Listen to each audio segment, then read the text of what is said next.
Guys, it's Damien from Marketing Food Online. So you have a food product that you want to have made for you. So you may or may not have seen some of our videos on co-packers and private label companies, but when is the right time to actually approach one of those businesses to produce your product for you? So that's what I'm going to get into right now.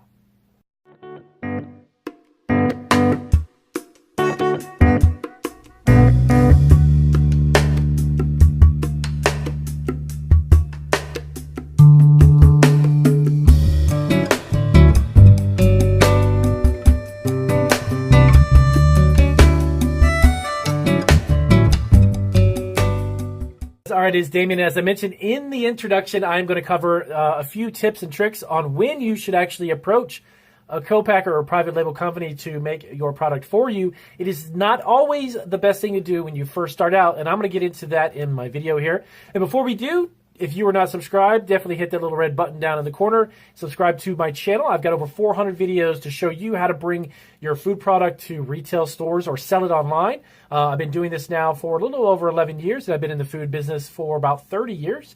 So before you do all that, definitely take advantage of the subscription and get all of that free information as well. So let's hop right into it. This is actually a question that I get quite frequently from, I think I've been about a dozen of my clients over the past couple of months have asked me this.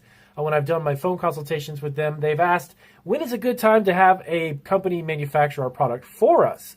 Now, co-packers and private label companies are actually companies, if you're not familiar, they are companies that do the production end of your product for you. And of course, you do pay for that service.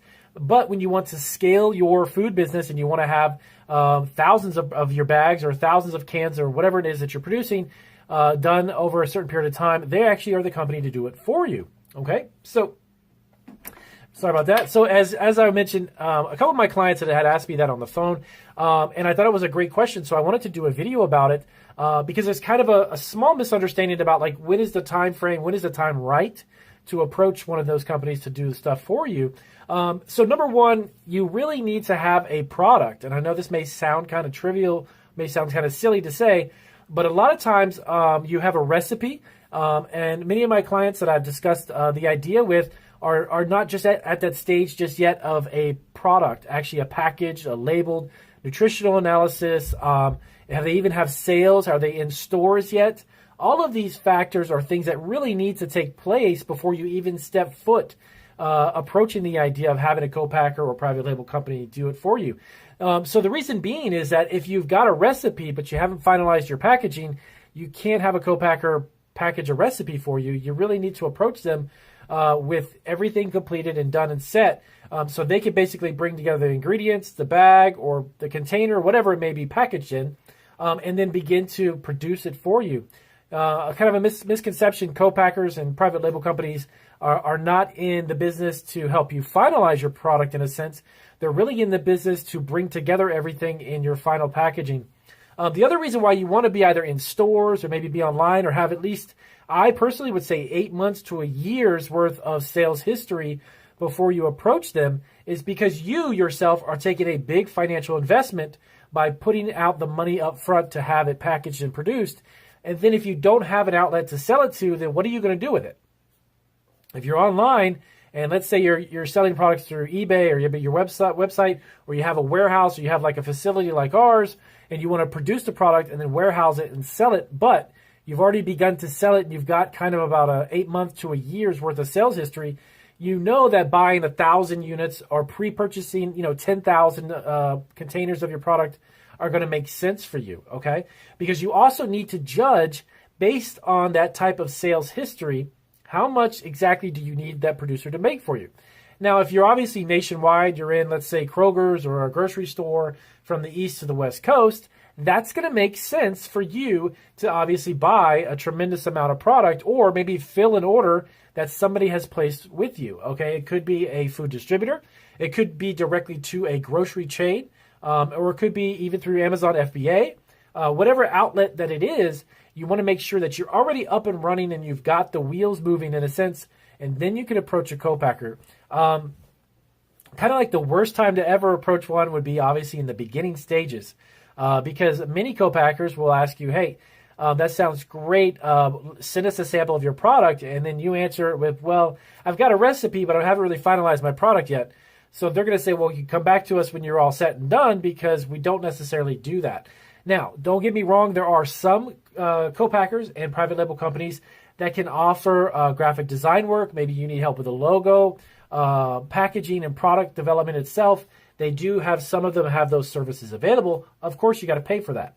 But keep in mind that you really need to have yourself established, in a sense, in some way, shape, or form before you begin to approach a company to produce this product for you. Now, the one thing that you might want to keep in mind if you're looking to get into retail stores, what I would recommend is that if you can approach a co-packer and you can let them know that you've already contacted some retail stores and you've got interest in your product, okay, you can let them know what's the quantity, how much are these potential orders going to be, and then work with the co-packer to establish that relationship up front. But you don't necessarily have to place an order with them just yet, but you can let them know that they're going to be the company that you prefer to go with, but you have a couple POs that are pending, and those purchase orders from those grocery chains can establish at least a rapport or some type of relationship that you can strike with those co-packers, okay? So having a sales history is a good way to start. It's really going to be very variable depending upon what outlet you're going to go through, okay? So if you're just going to do online sales, maybe you're going to do through Etsy or Amazon or eBay, and you've got a facility, you want to fill it with some stock and you want to have that on hand and then just ship out orders one by one yourself, that is a different scenario than approaching a grocery chain and saying, look, if you want to place an order for 10,000 units, give me a heads up. I've got a co-packer that's doing it for me, et cetera, et cetera. So keep that in mind. As I mentioned, the best time to really do it is after you've got some type of sales history. Establish yourself first and have at least also some cash flow moving. And then from there, you could determine if it's going to make sense for your food product. You got to keep in mind, there's obviously hundreds of thousands of different types of food products, and they all sell different, and they're all produced different ways. So all of those variables really kind of need to be in place before you approach it, because you really are going to end up wasting your time. And most co-packers will not give you kind of like the time of day unless you've got some type of product that's already selling. And then also keep it in perspective from your viewpoint is you don't want to be putting out cash and money into a product that you're going to have 10,000 cases sitting in a warehouse and you haven't even started a website. That doesn't make any sense. Or maybe you're not in a retail store. You just want to sell at farmers markets and such. On that case, I would make it yourself and make just a couple hundred units by yourself and then test the market and see how it is. So I hope that kind of breaks it down for you, let you know when is really the right time and the wrong time to approach these co-packers. And of course, if the video was helpful, do give me a big thumbs up. I've got a couple of videos coming up after this one that's going to break down also when is a good time to get a loan for your small food business.